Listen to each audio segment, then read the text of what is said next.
All right, so let's go to the second out here. Um, what have we learned about the NL Central? So let's just take a peek here at where the NL Central stands. The Milwaukee Brewers, I think I said it last week, right? Like they're just kind of turning into the Rays. Like they win for no reason. It's kind of annoying at this point.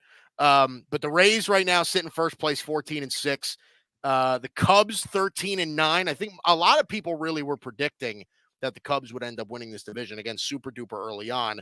Cincinnati at 12-9. The Pirates right now fall to fourth. They've fallen to 500 at 11-11. And the Cardinals, listen, yeah, it's early, but it's looking pretty good on your front here, Dalton. The Cardinals right now 9-13 to start the year. So this is just an interesting division overall. What are really you taking away from this? Is there any sort of long-term success that any of these teams can really see? Like what are you learning about this division at the moment? So I think the Cardinals are exactly who we thought they were, or who I thought they were. Who you thought they were? They can't pitch, and their lineup is good but not great. The Pirates are, they had a fun start. They did that last year too. Yeah, Um, right. it's a team that's getting better, but they're nowhere near contenders. We talked about that a couple weeks ago. Yeah. Um, I think the Brewers are fascinating to me because it's hard to imagine that pitching staff holding up.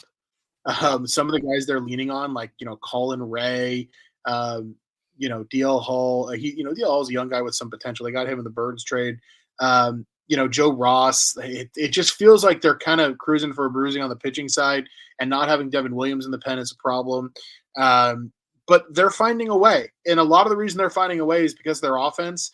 Hoskins has looked great for them. Churio has looked, I think better than the other two 20-year-olds that are up there in the league right now. Yeah. Right. Turang has been great. The big story for me with the Brewers is William Contreras.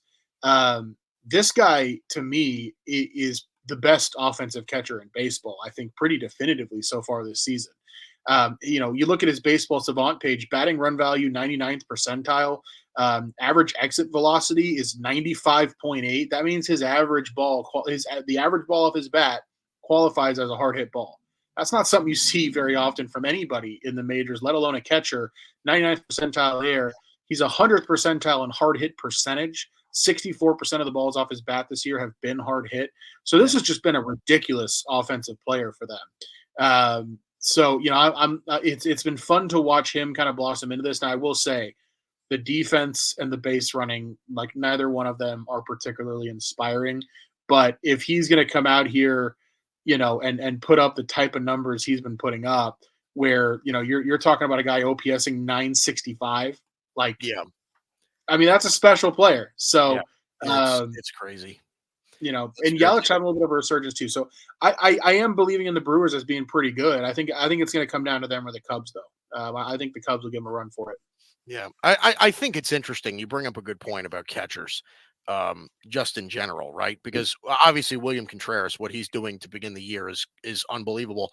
354 is what I'm seeing right now as his average. He's hitting around 350. OPS is almost 1,000. He's hitting at about 987. What I'm seeing as far as OPS, I like it's obviously there. He's a phenomenal guy. He hits at the top of their order. Um, just a really, really phenomenal player. And it's a lot of their guys, too. Like you said, Bryce Terang, Willie Adames is having a great year. Sal Frelick has actually started out pretty well. The power has been there for Jackson Churio. And honestly, let's give a little bit of respect to Christian Yelich. I know he went down a little bit, but, through 11 games, he was fairly solid for, a while.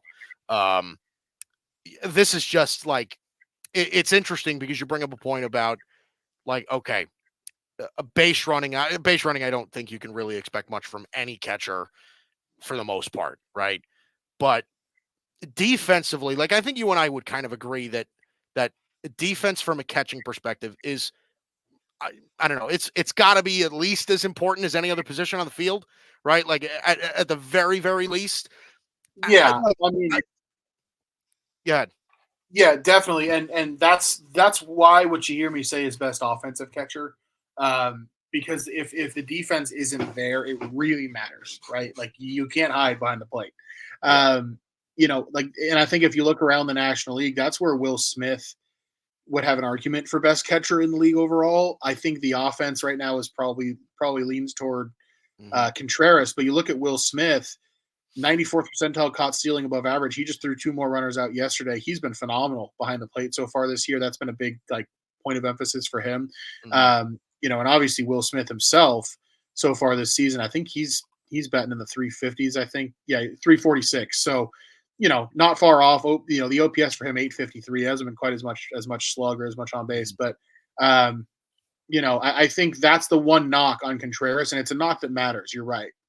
Yeah. Well, it definitely matters. But that was the question that I was actually going to ask you. I was actually going to pose it as a question: is how much does it matter, right? Because everything that we heard about, because listen, I obviously a Yankee fan. I heard the same thing about Gary Sanchez, and then the bat fell off, and then you were just like, all right, well, you can't defend this guy either way. But when Gary Sanchez was hitting, people were still complaining about, well, he's just such a poor defensive catcher, despite the cannon that he has. But he's not a great defensive catcher. That was really the question I was going to pose, is how much can you live with offense if defense is poor? Like what needs to be kind of the balancing act there between an offensive and a defensive catcher in that sense? I think catching is one of the only positions on the field that you can roster and start a catcher just based on his defense. Yeah. There's not really another position on the field that a good team's willing to do that with. Right. And so I think that speaks for itself. Now, if you're a good enough hitter, they'll put you on the field, period.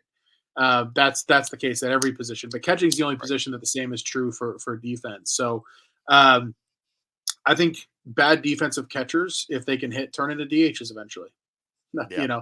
So Well, I think that's the result you end up with. Yeah, you're definitely not wrong there.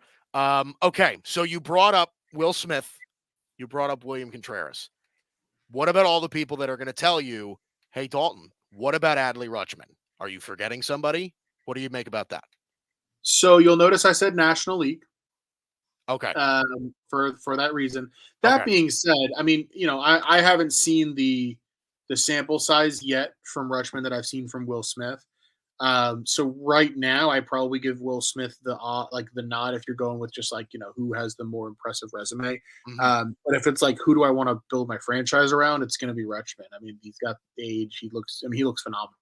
Yeah. So if you give me any catcher in baseball to build my franchise around, I'm picking Adley Rutschman easily.